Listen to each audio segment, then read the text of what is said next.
नमस्कार, FM news देख रहे हैं आप। मैं हूं आपके साथ नेहा वालिया। रुक करेंगे देश और दुनिया की तमाम उन अहम खबरों का जिनका सीधा है आपसे सरोकार।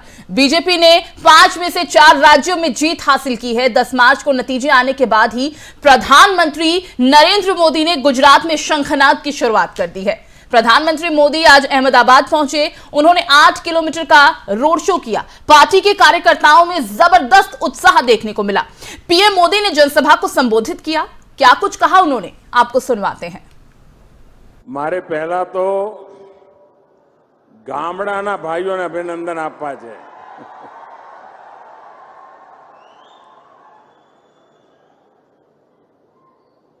आटलो मोटो जबरदस्त कोरोना दुनियाना बधे खूणेथी हुमलो करे अने 2 વર્ષ सुधी आखी मानव जात ने चिंता में मूकी दीदी। एक कोरोना भारतना गामडा में पहुंचता पहुंचता एना मों में फीण आवी गयो।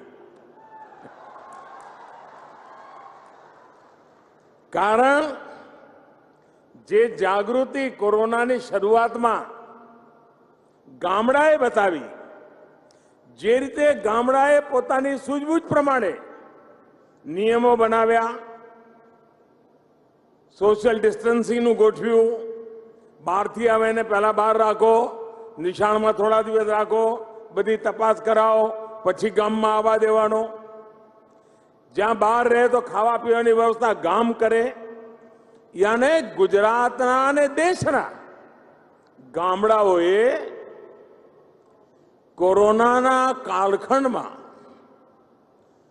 जे अद्भुत व्यवस्थाओं विकसावी अने गामडा में आ महामारी ने प्रवेशता खूब एने रोकी राखवामां भारे सफलतापूर्वक काम कर्યું અને એટલા માટે હું ગામડાના સૌ આગેવાનોને આજે લાખ લાખ અભિનંદન આપું છું। એ જ રીતે આપણો નાનો કિસાન કોરોના કાળખંડમાં પણ એણે ખેતીના કામમાં કોઈ પાછી પાની ન કરી અને ભારતના અન્નના ભંડાર भरवामां एणे कोई कमी न राखी। आ किसानों ने पण हूँ आदरपूर्वक वंदन करवा मांगू छूं।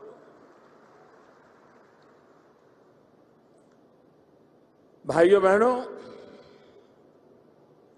आज जયારે हूँ पंचायतना आप सौ साथीओ साथे मळवा तो मने मोको मळ्यो छे, एमां मोटा भागे बहनों छे अहींया। अने गुजरातनुं सद्भाग्य छे, शायद देश के लोगों को पता नहीं होगा, गुजरात में पंचायत व्यवस्था में पुरुषों से ज्यादा प्रतिनिधित्व महिलाएं कर रही है। और उधर दिल्ली नगर निगम चुनाव को लेकर आम आदमी पार्टी और बीजेपी आमने सामने आ गई है। आम आदमी पार्टी पंजाब में मिली जीत के बाद बेहद उत्साहित है और इसी बीच राज्य चुनाव आयोग ने 9 तारीख को एक प्रेस इनविटेशन भेजा जिसमें एमसीडी चुनाव की तारीख का ऐलान करने की बात हुई थी। आम आदमी पार्टी की तरफ से मिली जानकारी के मुताबिक उसी दिन केंद्र सरकार ने शाम 4 बजे राज्य चुनाव आयोग को पत्र लिखा और एमसीडी चुनाव स्थगित करने की बात कही गई।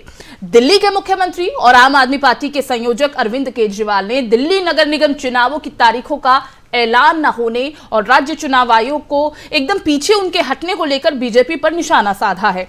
अरविंद केजरीवाल ने कहा कि 9 तारीख को दिल्ली चुनाव आयोग ने एक प्रेस इनविटेशन भेजा कि आज शाम 5 बजे एमसीडी चुनावों की तारीखों का ऐलान किया जाएगा। केंद्र सरकार ने जो चिट्ठी लिखी कि हम दिल्ली के तीनों नगर निगमों को एक नगर निगम बनाने जा रहे हैं, चुनाव की घोषणा अभी ना की जाए। और केजरीवाल ने बीजेपी पर निशाना साधते हुए कहा कि लोग कह रहे हैं कि एमसीडी को एक करना तो बहाना है, मकसद चुनाव को टालना है, सीधे सीधे उन्होंने कहा। तो बीजेपी को लग रहा था कि अगर दिल्ली में अभी चुनाव होगा तो आम आदमी पार्टी की जो लहर है उसकी वजह से बीजेपी चुनाव हार जाएगी। आप प्रमुख केजरीवाल ने कहा कि मुझे नहीं पता कि स्टेट इलेक्शन कमिश्नर पर क्या प्रेशर डाला गया है, क्या धमकी दी गई है, अप्रैल में वो रिटायर हो रहे हैं, क्या उन्हें पोस्ट रिटायरमेंट या फिर कोई लालच दिया गया है, मुझे नहीं पता। तमाम तरह के आरोप वो लगा रहे हैं। तो आखिर क्या कुछ इसके पीछे की वजह है, क्यों इस तरह के आरोप अरविंद केजरीवाल लगा रहे हैं? बीजेपी की तरफ से स्मृति ईरानी ने भी पलटवार किया है। इसी पर चर्चा करेंगे। हमारे साथ दिल्ली एमसीडी के पूर्व मेयर जयप्रकाश जी हैं। बहुत बहुत स्वागत एफएम न्यूज में आपका। और आप प्रवक्ता कुलदीप कुमार जी भी हैं। दोनों का ही बहुत बहुत स्वागत एफएम न्यूज में। जी नमस्कार, आपका भी स्वागत। और आप दोनों को ही पहले तो बहुत बहुत बधाई। धन्यवाद। जो नतीजे सामने आए हैं उससे बीजेपी भी गदगद है और आम आदमी पार्टी भी बेहद खुश नजर आ रही है। आपको भी बहुत बहुत बधाई। जयप्रकाश जी, जी सबसे पहले तो मैं आप ही से पूछना चाहूंगी, ये तमाम तरह के जो आरोप लगाए जा रहे हैं अरविंद केजरीवाल की तरफ से, प्रेशर की बात कह रहे हैं, डर की बात कह रहे हैं, कई तरह के ये जो आरोप लगाए जा रहे हैं, हाथ जोड़कर विनती भी की है कि एमसीडी चुनाव मत टालिए। आपसे मैं पक्ष जानना चाहूंगी पहले। देखिए, दिल्ली में जो आम आदमी पार्टी है उसका नाम आरोप आदमी पार्टी कर देना चाहिए, क्योंकि उनका काम है आरोप लगाना। अगर दिल्ली के अंदर जो नगर निगम कमजोर कर दी गई है, कांग्रेस ने इसका ट्राइफिकेशन किया, आम आदमी पार्टी ने 7 साल में निगम को कंगाल कर दिया, उनके सारे फंड्स में कटौती कर ली, और दिल्ली देश की राजधानी है। अगर उसमें नगर निगम में रिफॉर्म करके उसको मजबूती दी जाती है, वहां का फंड क्राइसिस खत्म किया जाता है। क्योंकि दिल्ली सरकार अगर फंड क्राइसिस खत्म करती तो कर देती, दिल्ली सरकार के भरोसे तो दिल्ली एमसीडी को नहीं छोड़ा जा सकता। इसलिए मैं इस फैसले का स्वागत करता हूँ, और मेरा सभी से निवेदन है कि दिल्ली देश की राजधानी है, इसलिए सभी को इस फैसले का स्वागत करके चुनाव आयोग का स्वागत करना चाहिए। और रही बात लहर की, तो 4 राज्य हम जीत कर गए हैं। किसकी ज्यादा लहर है देश के अंदर, ये आपने देख लिया है। 4 राज्य हमने जीते, 4 राज्यों हमारी सरकार रिपीट हुई है, और हम काम के दम पर जीत कर गए हैं। दिल्ली की जनता ने देखा है कि कोविड काल के अंदर कौन सी सरकार भागी है, कौन सी सरकार ने काम किया। अगर दिल्ली में एक तरफ दिल्ली सरकार थी जो ऑक्सीजन चिल्ला रही थी, एक तरफ हमारे देश के मोदी जी थे जो ऑक्सीजन भी दे रहे थे और टीका भी लगवा रहे थे, तो लगातार इस कोविड काल के अंदर भाजपा शासित नगर निगम और भाजपा शासित केंद्र सरकार ने बहुत अच्छा काम किया है। दिल्ली सरकार घबराई हुई है, क्योंकि उनकी दिल्ली में कोई उपलब्धि नहीं है। झूठ बोल के पंजाब के अंदर आ गए, वो भी इनका ज्यादा लंबा दिन चलने वाला नहीं है। हम जब भी चुनाव आएगा अच्छे से लड़ेंगे, मजबूती से लड़ेंगे, और अपने काम जो हमने नगर निगम के माध्यम से किए हैं, केंद्र सरकार के माध्यम से किए हैं, उनको लेकर के जाएंगे। और 7 साल में दिल्ली सरकार ने कोई भी अच्छा काम किया हो तो उसको उपलब्धि हमें बता दे। उनके पास कोई काम नहीं है। ठीक है, ठीक है जयप्रकाश जी, आप कह रहे हैं तो दिल्ली डूब जाती है। ठीक है। अब गर्मी में पानी गंदा पीने को मिलेगा, लोगों के बिल, बिजली के बिल भर के आ रहे हैं। तो दिल्ली सरकार ने किया क्या है? सिर्फ विज्ञापन की राजनीति ज्यादा नहीं चलेगी। ठीक है जयप्रकाश जी, आप कह रहे हैं कि आम आदमी पार्टी में घबराहट है और उस घबराहट की वजह से, उस डर की वजह से ये तमाम बातें कही जा रही हैं, लेकिन इसके उलट ही आप लोगों पर यानी कि आपकी पार्टी पर आरोप लगाए जा रहे हैं। कुलदीप कुमार जी, आपने सारी बात सुनी, आप क्या कहेंगे? देखिए, आप ही की पार्टी पर आरोप लगा दिया गया है झूठ की राजनीति का भी और विज्ञापन की राजनीति का भी। देखिए, जयप्रकाश जी भी बोल रहे थे, मैं सुन रहा था। ये पूर्व में मेयर भी रहे हैं जयप्रकाश जी, और एक काउंसलर भी हैं, और साथ साथ भाजपा के नेता भी हैं। लेकिन मैं ये कहना चाहता हूँ कि इन्हें अगर इसको एक करना था तीनों एमसीडी को, तो ये पिछले 7 साल से केंद्र की सरकार में बैठे हुए हैं, पिछले 18 साल से नगर निगम में बैठे हुए हैं। इनको बिल्कुल याद नहीं आया कि नगर निगम पंगु बन गया है, नगर निगम में ये हो गया, नगर निगम का इनको बिल्कुल याद नहीं आया। इनको याद कब आया? जब चुनाव आयोग ने नोटिफिकेशन जारी कर दिया कि आज 9 तारीख को शाम को 5 बजे चुनाव की तारीखों का ऐलान होगा, तो तुरंत से केंद्र सरकार का लेटर आता है। आप सोचिए कि केंद्र सरकार चुनाव आयोग को, जो देश की संवैधानिक संस्थान है, जो उसको लेटर लिख के बोलती है कि चुनाव टाल दिए जाए। ऐसे को देश में अगर लोकसभा के चुनाव होंगे उनको कई महीने के लिए, तो ये इस तरह जिस तरह कर रहे हैं, मुझे लगता है कि लोकतंत्र का गला घोटने वाली बात है। बाबा साहब अम्बेडकर के संविधान को खत्म करने वाली बात है कि आप लोग अलोकतांत्रिक तरीके से जो ये तानाशाही चला रही है ना केंद्र सरकार, ये बिल्कुल ठीक नहीं है। और कम से कम इन लोगों को समझना चाहिए कि पिछले 15-17 सालों में इन्होंने दिल्ली नगर निगम को लूटने का काम किया, बर्बाद करने का काम किया। लैंड ट्रैक्स के नाम पे उगाई, कूड़े के नाम पे उगाई, हाउस टैक्स के नाम पे उगाई, कन्वर्जन के नाम पे उगाई, सीलिंग के नाम पे उगाई, और एमसीडी जमीनों को बेचना, नवल्टी सिनेमा को बेचना, और यहाँ तक कि बच्चों स्कूलों को, प्राइमरी स्कूल की जमीनों को बेच दिया इन्होंने। एमसीडी के पार्क मांगे, अब लोगों ने बर्बाद करने का काम किया पिछले 20 सालों में। दिल्ली की जनता ने, मेरी बात पूरी होनी चाहिए, दिल्ली की जनता ने ये स्पष्ट कर दिया है जी। कि आने वाले चुनाव में भाजपा की जमानत जब्त होने वाली है और ये डर के मारे ये कितना भी भाग ले, ये भाग नहीं पाएंगे। दिल्ली की जनता का पीछा नहीं छोड़ने वाली है और अब तो इन्होंने ये कदम उठा के दिल्ली की जनता में और रोष है। ठीक है कुलदीप जी, आप ये जो आरोप लगा रहे हैं, ये आपका पक्ष है, आपकी पार्टी का पक्ष है, और आपको लगता है कि भले ही आप आरोप लगाइए, सुनिए, बीजेपी भी आरोप लगा रही है, आपकी पार्टी भी आरोप लगा रही है, लेकिन सीधा चुनाव आयोग पर ही सवाल उठा देना कि उन पर दबाव है, उन पर प्रेशर है, बार बार देश की संवैधानिक संस्थाओं पर इस तरह से आरोप लगाना, उन्हीं पर सवाल उठाना, क्या वो आपको सही लगता है? संवैधानिक संस्थाओं के ऊपर सवाल उठाए जा रहे हैं क्योंकि उनको अगर लेटर लिख के उनको दबाव बनाया जाएगा, उनको डराया जाएगा या उनको लालच दिए जाएंगे तो गलत है। ये संवैधानिक संस्थानों को हनन किया जा रहा है, उनका कत्ल किया जा रहा है। ये बाबा साहब अम्बेडकर के संविधान की धज्जियां उड़ाने का काम किया जा रहा है। हम लोग बाबा साहब अम्बेडकर संविधान को मानने वाले लोग हैं और भारतीय जनता पार्टी जो दोहरा रवैया, दोहरा चरित्र दिखाने का काम कर रही है ना, ये बिल्कुल ठीक नहीं है कि लेटर लिख के चुनाव टाल दिए जाए। ठीक है जयप्रकाश जी, आपने कुलदीप जी को सुना, ठीक है, चुनाव आयोग के केंद्र के दबाव में चुनाव टालती हो। ठीक है जयप्रकाश जी, आपने सुना अभी कुलदीप जी को, वो कह रहे हैं कि चुनाव आयोग जो है वो बीजेपी के दबाव में आ गया है, इसीलिए एमसीडी चुनाव टाल दिए गए हैं। देखिए, आम आदमी पार्टी की पुराना रवैया रहा है संविधान की व्यवस्थाओं पर सवाल खड़े करना, जबकि दिल्ली के अंदर अनेक उदाहरण मैं पेश कर सकता हूं जब इन्होंने संवैधानिक व्यवस्थाओं को तोड़ा है।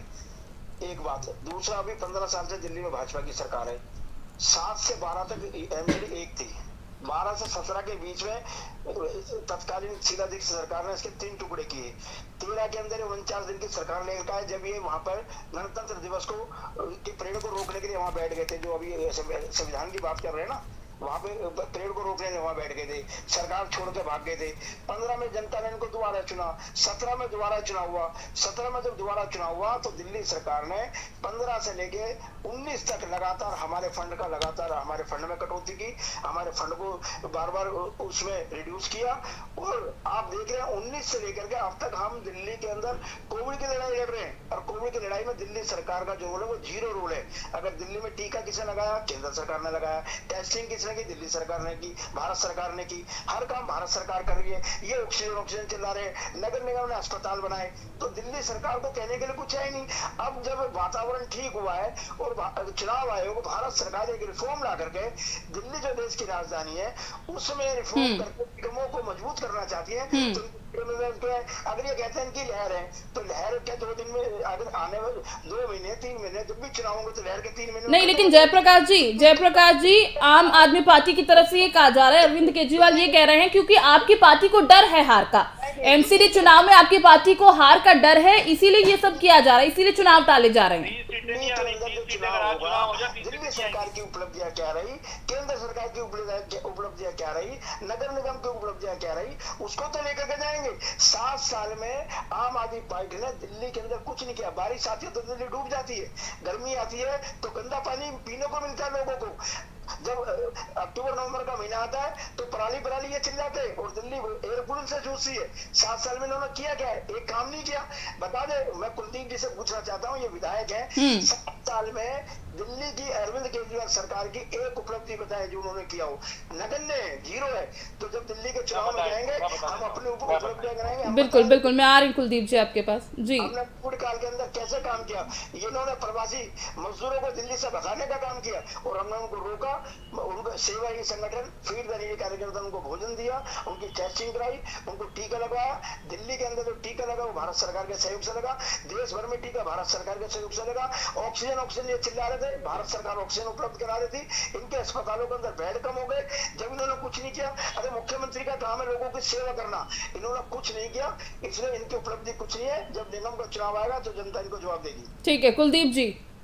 देखिए, ये मुझे जयप्रकाश जी की बात समझ में आ गया कि दिल्ली के लोग स्पष्ट रूप से मन बना चुके हैं कि एमसीडी में भी केजरीवाल वो चाहते हैं कि ये भाजपा का जो भ्रष्ट शासन है ना पिछले 18-20 सालों का, इससे दिल्ली के लोग मुक्ति चाहते हैं और वो इस मुक्ति का इंतजार कर रहे थे कि कब दिल्ली में चुनाव होगा और कब हम इस भ्रष्ट भाजपा को उखाड़ के फेंकेंगे। और ये बात स्पष्ट रूप से भारतीय जनता पार्टी को पता थी। इनको पता था कि अगर दिल्ली में चुनाव हो गए, इनकी 30 सीटें नहीं है नगर निगम में मिला के, 272 में 30 सीटें नहीं आ रही। भाजपा जी मैं दावे से कह रहा हूँ आपके चैनल पे बात बैठ के। और दूसरी बात ये कि दिल्ली के अंदर पिछले 7 सालों के अंदर अरविंद केजरीवाल जी ने वो करके दिखा दिया जो देश भर की मॉडल स्थापित हुआ। चाहे एजुकेशन की बात हो, चाहे मोहल्ला क्लिनिक की बात हो, चाहे हेल्थ की बात हो, चाहे पानी की बात हो, कॉलेज बनाया, स्कूल बनाए, कुछ किया तो बताओ ना। हर उस लेवल पे काम करके दिखाया जहाँ ये पहुंच भी काम का नाम बात की है इन्होंने। जब बीच सुन लीजिए, आपकी बात में उसे सुन रहा था।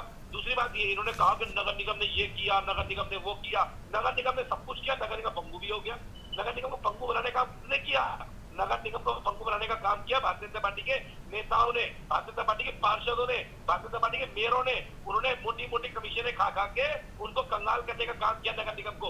आज नगर निगम के अंदर सफाई कर्मचारी अपनी तनख्वाह की तरह ठोकरे खा रहा है, आज डीपीसी वर्कर ठोकरे खा रहा है। ये झूठा आश्वासन देते हैं उन लोगों को, हम तुम्हें पक्का कर देंगे, हम तुम्हें पक्का कर देंगे, लेकिन 18 साल हो गए, ठीक है, कुछ नहीं किया। ठीक है, लेकिन कुलदीप जी जाने का समय आ चुका है, स्पष्ट रूप से कह रहा हूँ आपकी तरफ। ठीक है, बिल्कुल आप कह रहे हैं कि डर है, हार का डर है, आप कह रहे हैं, लेकिन आखिर 7 साल एमसीडी का फंड क्यों रोका गया? केंद्रीय मंत्री स्मृति ईरानी ने प्रेस कॉन्फ्रेंस करके आज बहुत सारे आरोप लगाए हैं, उनका जवाब हम आपसे ले लेते हैं कि आखिर 7 साल एमसीडी का फंड क्यों रोका गया? इस तरह के उन्होंने आरोप लगाए। उन्होंने कहा कि आपने लंबे समय से एमसीडी का फंड रोका है। जिन पैसों से सीवेज की समस्या को ठीक किया जाता है, जिन पैसों से विकास कार्यों को आगे बढ़ाया जाता है, आपकी सरकार ने उस फंड को ही रोका।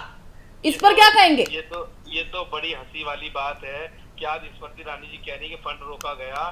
दिल्ली सरकार ने 3 गुना फंड देने का काम, सरकार ने 3 गुना फंड एमसीडी को दिया है, लेकिन इन्होंने चोर बाजारी करके सारे फंड को डाइवर्ट करने का। दूसरी बात ये अभी 2 साल, अभी कुछ दिन पहले मुख्यमंत्री जी के आवास के बाद धरने पे बैठे थे, लगभग 1.5 साल हो गया। उसके बाद दिल्ली में उपचुनाव हुए, दिल्ली के लोगों ने जवाब दे दिया। 5 में 4 सीटों पे हारी भारतीय जनता पार्टी, 5 में 4 सीटों पे आम आदमी पार्टी जीती और 5 सीटें भारतीय जनता पार्टी हार गई।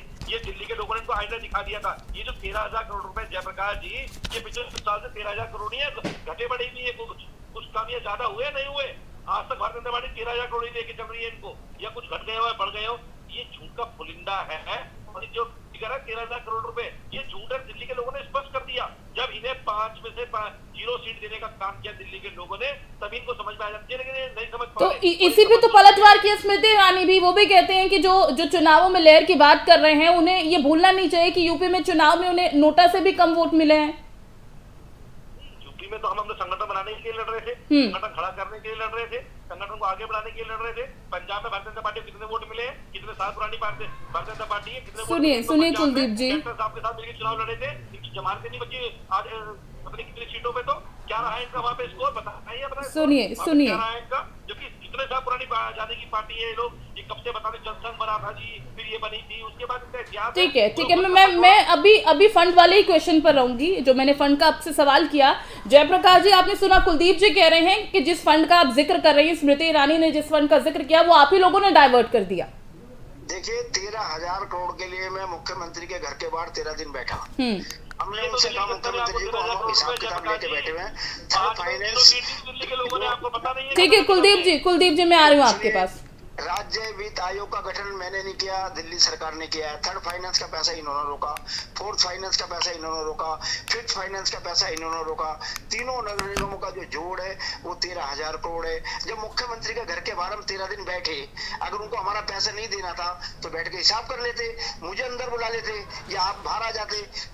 मुख्यमंत्री क्या कहते हैं, मुझे हाउस अरेस्ट कर लिया है। इसका मतलब मुख्यमंत्री ने मुंह छुपा लिया, वो हाउस अरेस्ट नहीं हुआ था, हाउस में रेस्ट कर रहे थे। एक बात, अभी मेरे भाई कह रहे थे कि बाई इलेक्शन में हम चुनाव हार गए। अरे बाई इलेक्शन तो जो आपके काउंसलर जीते थे, विधायक बने थे, उनकी सीट पे हुआ था। अच्छा मुझे बताओ, सीलमपुर में तुम्हारा विधायक बना, वो सीट कैसे हारे भाई? वो तो तुम्हारी अपनी सीट थी, उसका जवाब दे दो। वहां तो तुम्हारा वोट बैंक है। कुलदीप जी, सीलमपुर की सीट आप क्यों हारे, ये बता दो। आप नहीं बता सकते, आपको कोई जवाब नहीं है। दिल्ली को कमजोर करने का काम आपने किया है, हमारे फंड्स रोकने का काम किया है। जब कुलदीप जी और इनकी पार्टी के लोग कभी भी आ जाए, 3rd फाइनेंस, 4th फाइनेंस। चलिए ठीक है जयप्रकाश जी, आप आरोप लगा रहे हैं कि फंड रोकने का काम आम आदमी पार्टी ने किया है, और कुलदीप जी आप पर आरोप लगा रहे हैं। आरोप प्रत्यारोप का दौर लगातार जारी है, लेकिन फिलहाल जिस तरह से स्मृति ईरानी ने मुखर होकर कई बातें कही हैं और आम आदमी पार्टी पर हमला किया है, वो आपको सुनाएंगे। लेकिन उससे पहले आप दोनों का बहुत बहुत शुक्रिया हमारे साथ जुड़ने के लिए। तो बीजेपी ने केजरीवाल पर पलटवार किया है। आम आदमी पार्टी कह रही है कि एमसीडी चुनाव में हार का डर है, इसीलिए चुनाव टाल दिए गए हैं। वहीं स्मृति ईरानी ने आप पर जमकर हमला बोला। उन्होंने कहा कि आप 4 राज्यों में हार गई, स्मृति ईरानी ने आम आदमी पर आरोप लगाया, पार्टी पर आरोप लगाया कि केजरीवाल ने एमसीडी का फंड रोका है। क्या कुछ उन्होंने कहा, आपको सुनवाते हैं।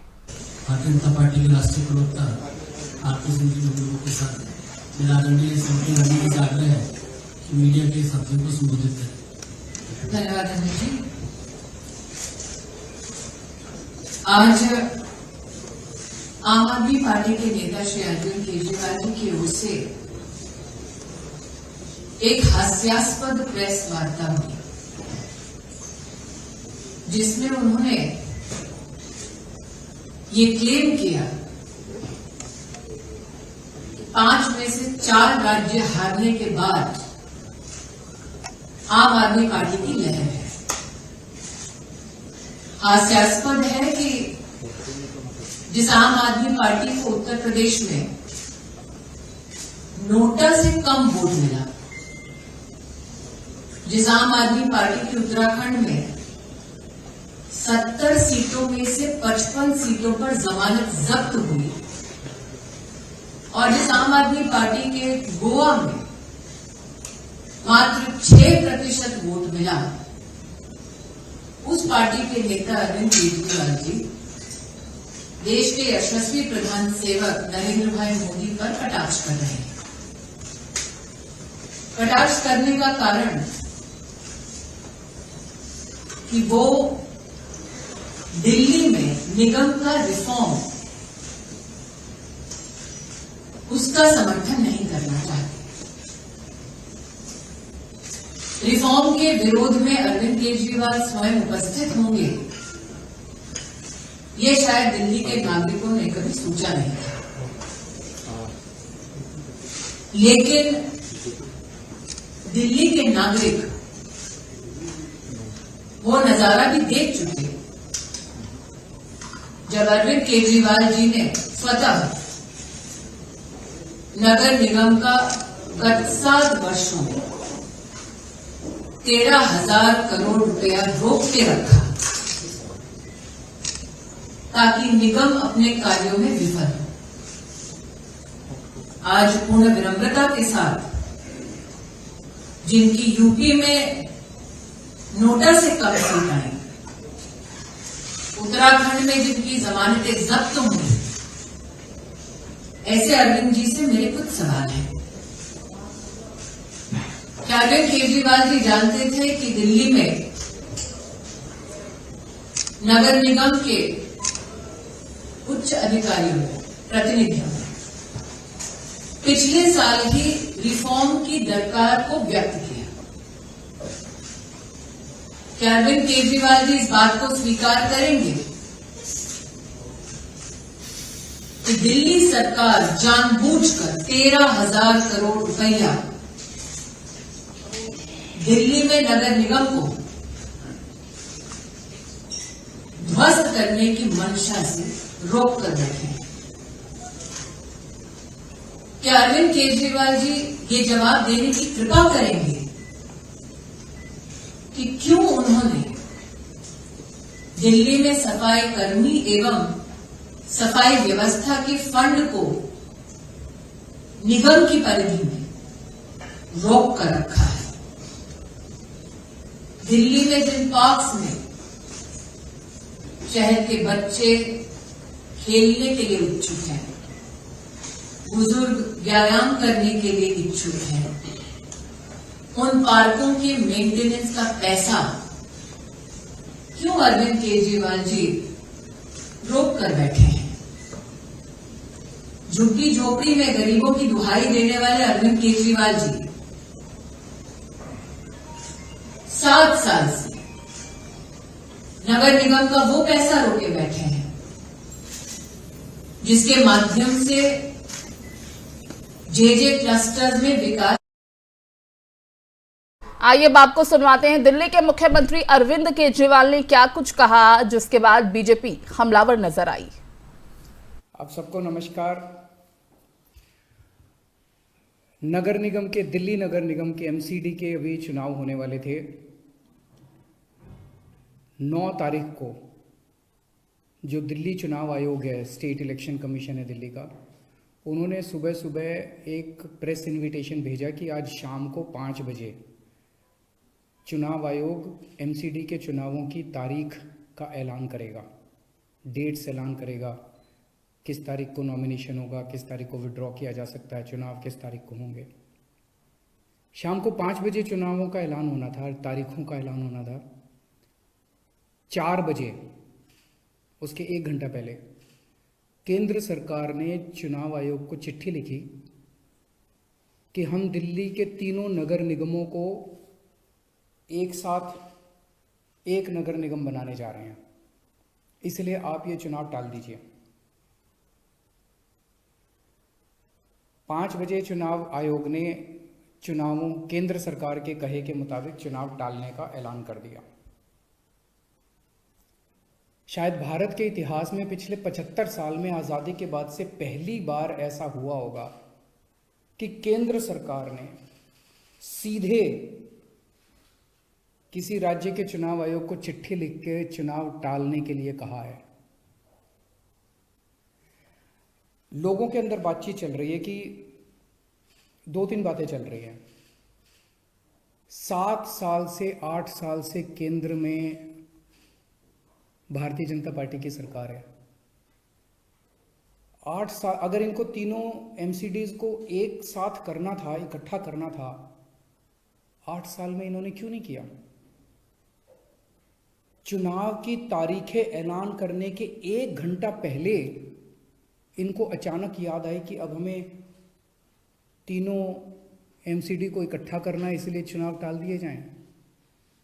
तो लोग कह रहे हैं कि एमसीडी को इकट्ठा करना, एक करना तो बहाना है, मकसद चुनाव टालने का था। क्योंकि बीजेपी को लग रहा था कि दिल्ली में अगर चुनाव होंगे तो आम आदमी पार्टी की ज़बरदस्त लहर है, बीजेपी उस लहर में बह जाएगी और बीजेपी हार जाएगी, इसलिए चुनाव टालने के मंशा से ये किया गया। दूसरा, ये भी लोग कह रहे हैं कि चुनावों का तीनों नगर निगम एक साथ करने से क्या लेना देना है। आज 3 नगर निगम हैं दिल्ली में, 272 वार्ड हैं, कुछ इसमें कुछ इसमें कुछ इसमें। तो तीनों नगर निगम के काउंसलर अपने अलग अलग नगर निगम में बैठते हैं। चुनाव हो जाने दीजिए, अगर तीनों को इकट्ठा भी कर दोगे आप तो वो एक जगह बैठने लग जाएंगे। दोबारा चुनाव कराने की क्या जरूरत है? अभी चुनाव रोकने की क्या जरूरत है? चुनाव टालने की क्या जरूरत है?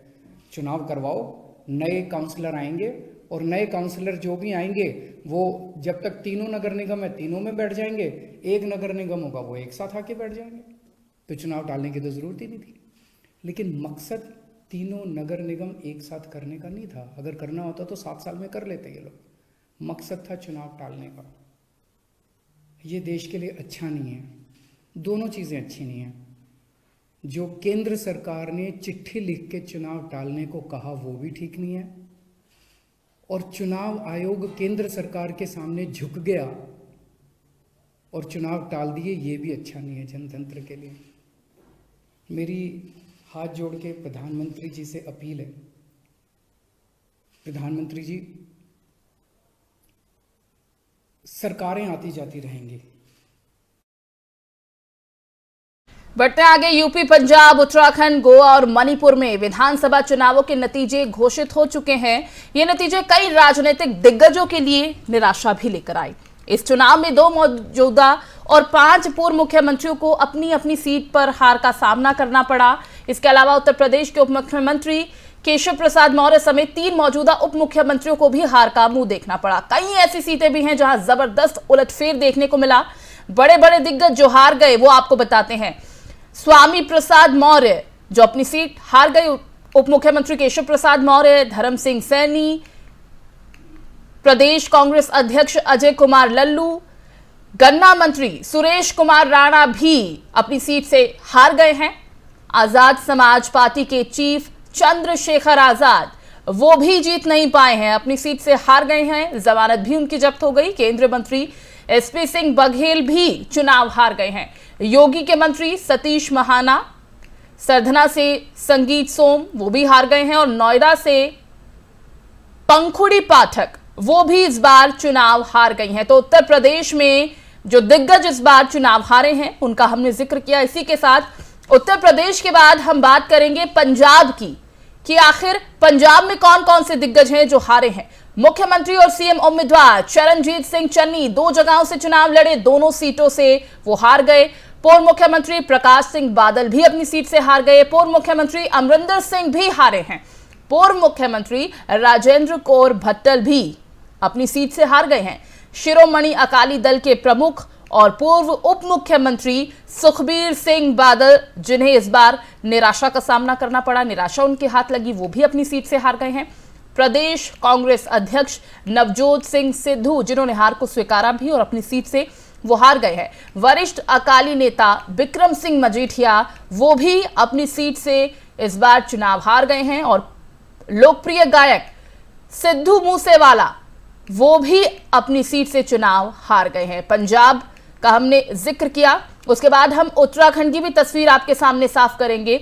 उत्तराखंड में कौन कौन से दिग्गज हारे हैं। मुख्यमंत्री पुष्कर सिंह धामी, हालांकि बीजेपी ने इतिहास रच दिया है उत्तराखंड में, लेकिन पुष्कर सिंह धामी चुनाव हार गए हैं। पूर्व मुख्यमंत्री हरीश सिंह रावत भी अपनी सीट से चुनाव हार गए हैं। आपके सीएम उम्मीदवार कर्नल अजय कोठियाल साहब भी इस बार चुनाव हार गए हैं। अब गोवा में हम आपको बताते हैं कि आखिर वो कौन कौन से दिग्गज हैं, वो कौन कौन से चेहरे हैं जो इस बार चुनाव हार गए हैं। पूर्व मुख्यमंत्री और तृणमूल कांग्रेस के उम्मीदवार चर्चिल अलेमाओ चुनाव हार गए हैं। उप मुख्यमंत्री मनोहर अजगांवर भी चुनाव हारे।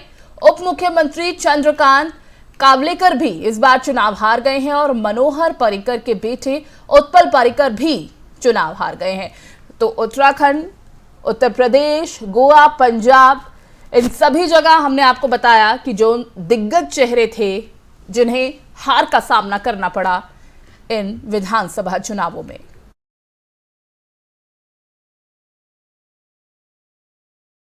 और पंजाब विधानसभा चुनाव में जीत के एक दिन बाद राज्य में आम आदमी पार्टी के मुख्यमंत्री पद के चेहरे भगवंत मान ने दिल्ली के मुख्यमंत्री अरविंद केजरीवाल से उनके आवास पर मुलाकात की। मुलाकात के दौरान पंजाब के होने वाले सीएम भगवंत मान ने दिल्ली के मुख्यमंत्री और आम आदमी पार्टी संयोजक अरविंद केजरीवाल और मनीष सिसोदिया के पैर छुए। दिल्ली की बम्पर जीत के बाद यह भगवंत मान की केजरीवाल से उनके आवास पर एक औपचारिक मुलाकात थी।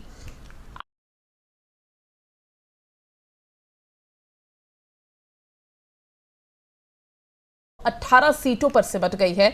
आपकी लहर इस बार पंजाब में देखने को मिली है। आम आदमी पार्टी ने शिरोमणि अकाली दल, बहुजन समाज पार्टी के गठबंधन का भी सफाया कर दिया। शरद को 3 सीटें जबकि बीजेपी को 2 और बसपा को महज 1 ही सीट मिल पाई। विधानसभा चुनावों में चन्नी, प्रकाश सिंह बादल, अमरिंदर सिंह समेत कई दिग्गजों को हार का सामना करना पड़ा। चन्नी अपनी दोनों सीटों पर हार गए जहां से उन्होंने चुनाव लड़ा।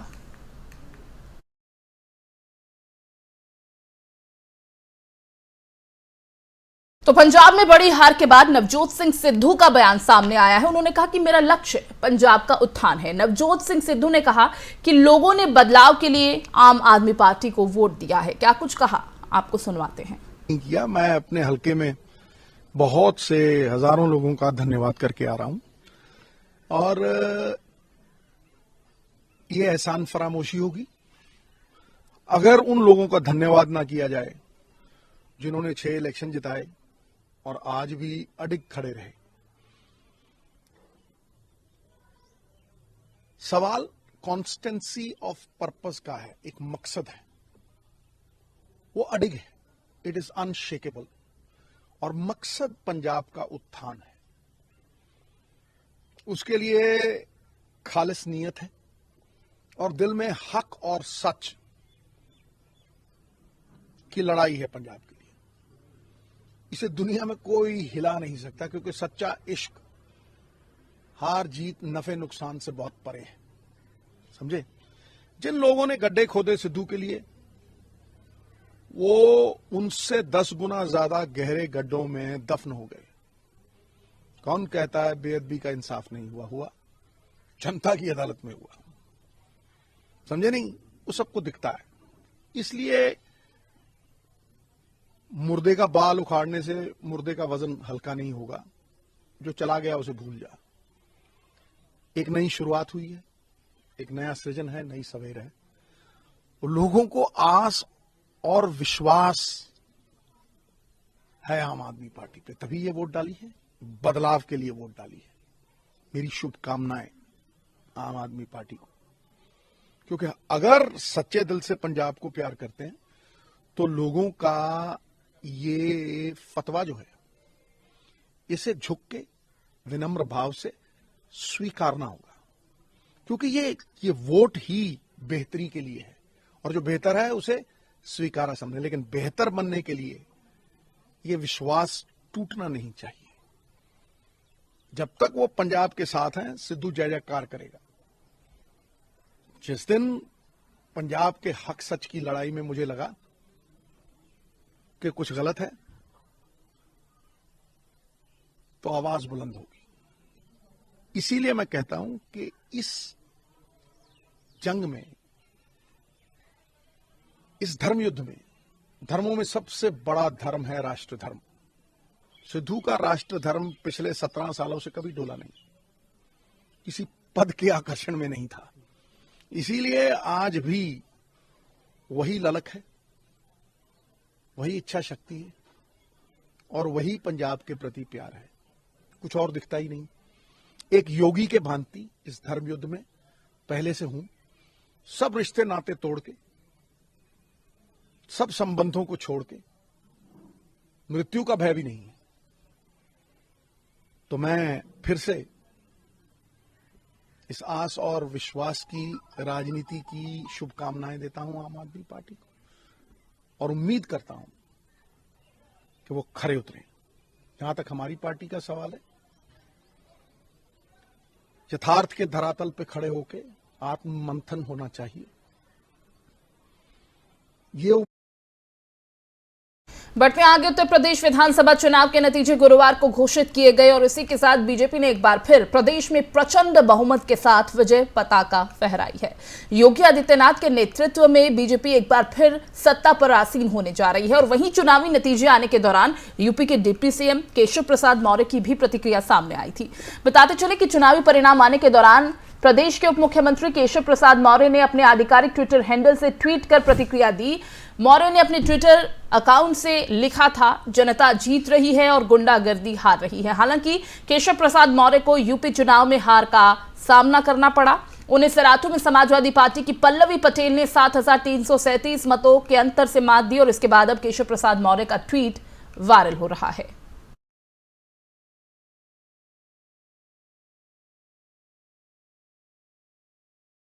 प्रदेश में बीजेपी ने लगातार दूसरी बार प्रचंड जीत हासिल की। चुनावी नतीजों के बाद केंद्रीय मंत्री संजीव बालियान ने पिछले 1 साल से बीजेपी के लिए गले की फांस बने किसान नेता राकेश टिकैत को उन्हीं के अंदाज में करारा जवाब दिया। संजीव बालियान ने राकेश टिकैत के कोको पर पलटवार करते हुए कहा कि उसे हऊ खा गया। दरअसल विधानसभा चुनाव के दौरान राकेश टिकैत ने कहा था कि बीजेपी वालों की बहुत सी वोटों को कोको ले गई।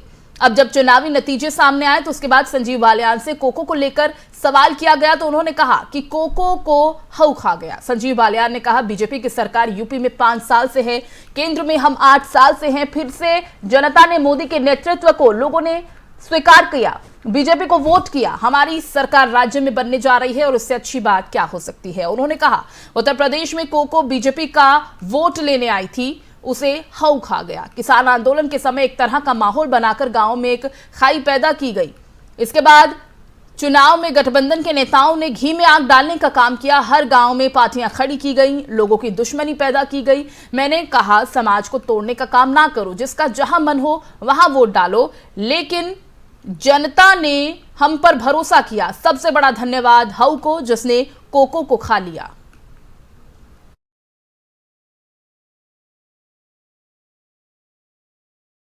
उत्तर प्रदेश विधानसभा चुनाव में मिली करारी हार के बाद पहली बार बीएसपी प्रमुख मायावती ने अपनी प्रतिक्रिया दी है। मायावती ने कहा, कल उत्तर प्रदेश विधानसभा चुनाव में बसपा की उम्मीद के विपरीत जो नतीजे आए हैं, उससे घबराकर निराश होकर पार्टी के लोगों को टूटना नहीं है। उसके सही कारणों को समझकर और सबक सीखकर हम अपनी पार्टी को आगे बढ़ाएंगे और आगे लेकर सत्ता में जरूर आएंगे। मायावती ने आगे कहा कि मुस्लिम समाज बसपा के साथ तो लगा रहा, लेकिन इनका पूरा वोट समाजवादी पार्टी की तरफ शिफ्ट हो गया। इससे बसपा को भारी नुकसान हुआ है। मुस्लिम समाज ने बार बार आजमाई पार्टी बसपा से ज्यादा सपा पर भरोसा करने की बड़ी भारी भूल की है। मायावती ने कहा कि बाबा साहेब के अनुयायी कभी हिम्मत नहीं हार सकते। मैं कहना चाहूंगी कि अब बुरा समय खत्म होने वाला है। हमने जी जान से प्रयास किया और उसके बाद भी ये नतीजा आया, तो फिर इससे बुरा क्या हो सकता है। मायावती ने कहा कि मैं बीएसपी के सभी छोटे बड़े पदाधिकारियों और लोगों को धन्यवाद देती हूं जिन्होंने जी जान से काम किया है। मायावती ने माना कि बसपा का जनाधार गिरा है और यह उनके लिए चिंता का विषय है। मायावती ने कहा कि मेरे अपने समाज के अलावा हिंदू समाज की अन्य जातियों का वोट सपा के गुंडों के डर से बीजेपी को ट्रांसफर हो गया।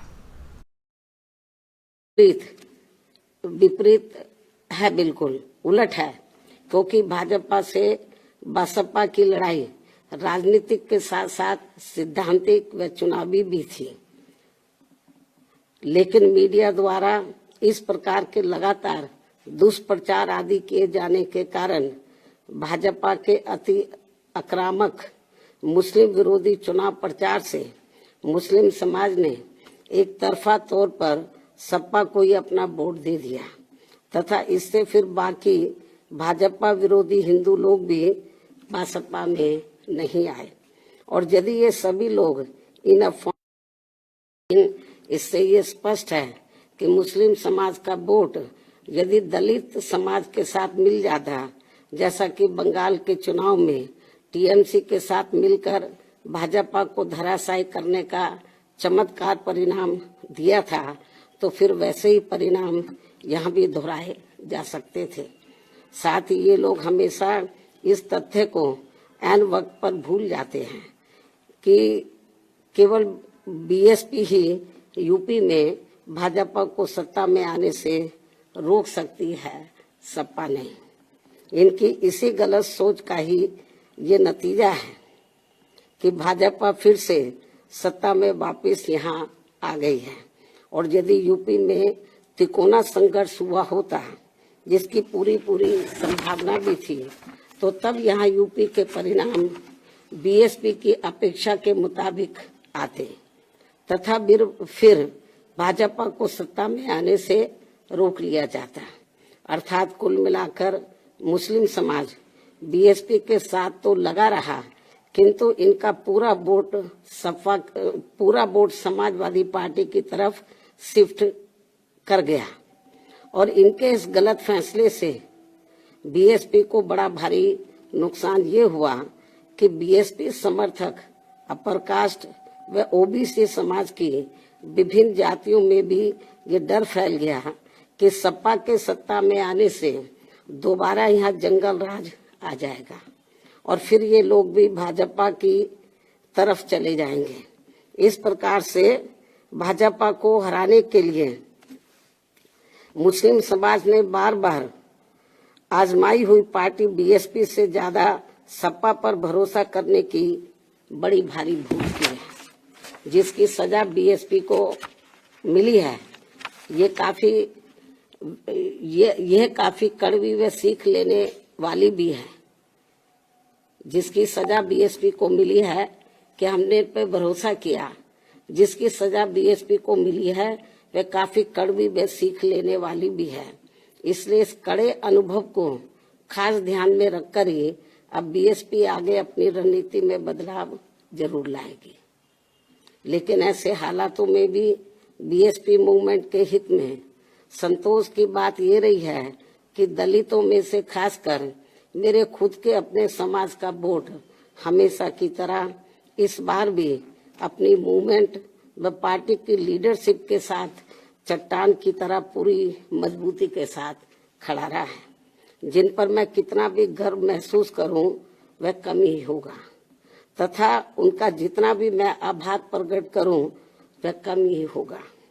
और अब मेरी उन सभी से ये भी अपील है कि उन्हें अपना मनोबल बिल्कुल भी नहीं गिरने देना है, क्योंकि बाबा साहब के अनुयायी कभी भी अपनी हिम्मत नहीं हारते हैं तथा वे अपना संघर्ष। चुनाव के नतीजे आने के बाद मध्य प्रदेश के गृह मंत्री नरोत्तम मिश्र ने शायर मुनव्वर राणा से अपील की है। उन्होंने कहा कि यूपी छोड़ने की मंशा को छोड़ दें। राणा जी से प्रार्थना है कि ये यूपी छोड़ने की मंशा को ही छोड़ दें। सपा की सरकार होती तो शायद लोग छोड़ते, पश्चिम बंगाल की तरह की कोई वो होता। तब तो योगी राज है, राम राज्य है। और राम राज्य में सभी को स्थान होता है। और चुनाव के नतीजे के बाद शिवसेना सांसद संजय राउत का भी बड़ा बयान सामने आया। उन्होंने कहा कि बीजेपी की जीत में मायावती और ओवैसी का बड़ा योगदान है। संजय राउत ने तंज कसते हुए कहा कि मायावती और ओवैसी को पद्म विभूषण और भारत रत्न देना पड़ेगा। देखिए, भारतीय जनता पार्टी को बड़ी जीत मिली है। उत्तर प्रदेश तो उनका राज्य था, फिर भी अखिलेश यादव की सीटें बहुत बढ़ गई है। 42 से 125 के ऊपर चली गई, 3 गुना बढ़ गई। मायावती का योगदान है बीजेपी के विजय में, वो तो मानना पड़ेगा। ओवैसी का भी है, तो उनको पद्म विभूषण भारत रत्न देना पड़ेगा अभी सबको। लेकिन हम लोग खुश हैं कि पार्लियामेंट्री डेमोक्रेसी में हार जीत होती है। उत्तर प्रदेश, गोवा, उत्तराखंड में बीजेपी जीत गई है, उससे हमें दुख होने का कोई कारण नहीं है। आपके खुशी में हम भी शामिल हैं। उत्तराखंड के मुख्यमंत्री क्यों हार गए? गोवा में 2 डिप्टी सीएम हार गए। लेकिन सबसे बड़ा चिंता का विषय है पंजाब। पंजाब में भारतीय जनता पार्टी, एक राष्ट्रीय पार्टी, एक प्रखर राष्ट्रवादी पार्टी, पंजाब जैसे सीमावर्ती राज्य में भारतीय जनता पार्टी को वहाँ के लोगों ने, मतदारों ने पूरी तरह से नकारा, रिजेक्ट कर दिया। ये चिंता की बात है। इतनी बड़ी ताकत प्रधानमंत्री। उत्तर प्रदेश, उत्तराखंड, पंजाब, मणिपुर और गोवा विधानसभा चुनावों के नतीजे जो आ चुके हैं और इन 5 राज्यों में से 4 में बीजेपी को प्रचंड बहुमत मिला। बीजेपी की सफलता के बाद पीएम नरेंद्र मोदी के जादू की चर्चा फिर होने लगी है। लोग इसे 2024 में होने वाले लोकसभा चुनावों के नतीजे से जोड़कर देखने लगे हैं। 2024 में भी बीजेपी की आने की बात कही जा रही है, लेकिन राजनीतिक रणनीतिकार प्रशांत किशोर इससे सहमत नहीं है। वो इसे लेकर कुछ और ही सोचते हैं। प्रशांत किशोर ने नतीजों को देखकर कहा कि भारत के लिए असली लड़ाई 2024 में लड़ी जाएगी और भविष्य का निर्धारण भी तभी होगा। 2024 की लड़ाई किसी राज्य के नतीजों से तय नहीं होगी, साहेब भी यही जानते हैं।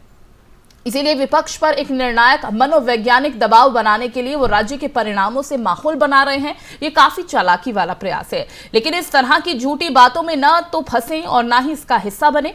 बता दें कि राजनीतिक रणनीतिकार प्रशांत किशोर को बीजेपी का धुर विरोधी माना जाता है। वो समय समय पर बीजेपी और पीएम नरेंद्र मोदी के विरोध में आवाज बुलंद करते रहे हैं और वो जेडीयू में रहते हुए बिहार में मंत्री भी रह चुके हैं। इसके बाद उन्होंने टीएमसी भी ज्वाइन की थी, लेकिन कुछ समय बाद ही वो वहां से निकल गए।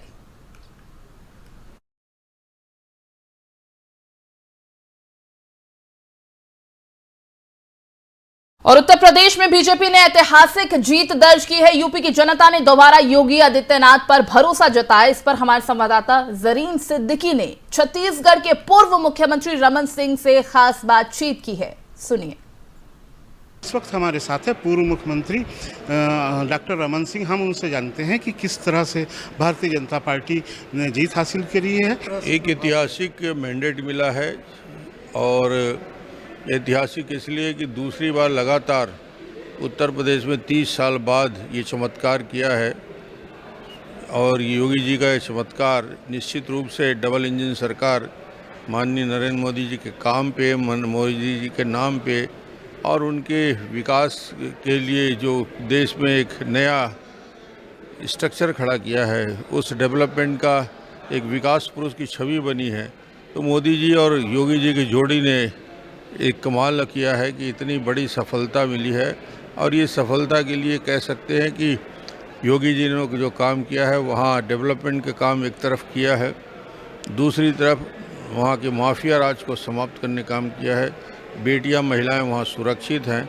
तो एक सभी क्षेत्रों में एक साथ काम करने का अवसर मिला है। तो मुझे लगता है कि ये बहुत बड़ी सफलता है। मेरा सवाल है सर, इन नतीजों से आने वाले चुनाव में क्या जो छत्तीसगढ़ में 17 महीने के बाद चुनाव होने वाले हैं, किस तरह से असर पड़ेगा और छत्तीसगढ़ की कानून व्यवस्था के बारे में क्या? जो 5 राज्यों में चुनाव हो रहे हैं, उन 5 राज्यों में निश्चित रूप से मोदी जी के काम का असर होगा और फिर से सरकार बनेगी और तीसरी बार नरेंद्र मोदी जी देश के प्रधानमंत्री बनेंगे। जो छत्तीसगढ़ की कानून व्यवस्था के बारे में आज काफ़ी हंगामा हुआ है, इस पे आपकी छत्तीसगढ़ की स्थिति खराब है, लचर कानून व्यवस्था स्थिति है और इसकी चिंता सभी लोग कर रहे हैं। चाकूबाजी आम हो गई है और जिस प्रकार डकैती, चोरी, लूट, सट्टा का काम बढ़ा है, तो निश्चित रूप से ये पूरे छत्तीसगढ़ के लिए चिंता का विषय है। छत्तीसगढ़ के लिए निश्चित तौर पे चिंता का विषय है। कानून व्यवस्था को लेकर पूर्व मुख्यमंत्री डॉक्टर रमन सिंह ने कहा कि छत्तीसगढ़ के लिए चिंता का विषय है और जो 5 राज्यों के बढ़ते आगे, उत्तरी कश्मीर में गुरेज सेक्टर में सीमा सुरक्षा बल के बीमार कर्मी को लेने जा रहा सेना का एक हेलीकॉप्टर चीता दुर्घटनाग्रस्त हो गया। हादसे में पायलट की मौत हो गई और को पायलट घायल बताया जा रहा है। अधिकारियों ने ये जानकारी दी। उन्होंने बताया कि हादसे के कारण और किसी के हताहत होने की तत्काल जानकारी नहीं है। एक अधिकारी ने बताया कि हेलीकॉप्टर उतरने ही वाला था, लेकिन मौसम खराब होने की वजह से उसने नियंत्रण खो दिया। दुर्घटना उत्तरी कश्मीर के बांदीपोरा जिले के गुरेज सेक्टर में गुजरा नाले के पास हुई। अधिकारियों ने बताया कि बचाव दल को रवाना किया गया। हवाई टोही दल जीवित बचे लोगों की तलाश कर रहा है और यह भी बताया कि हादसे से जुड़ी विस्तृत जानकारियां अभी तक पूरी तरह से सामने नहीं आई हैं।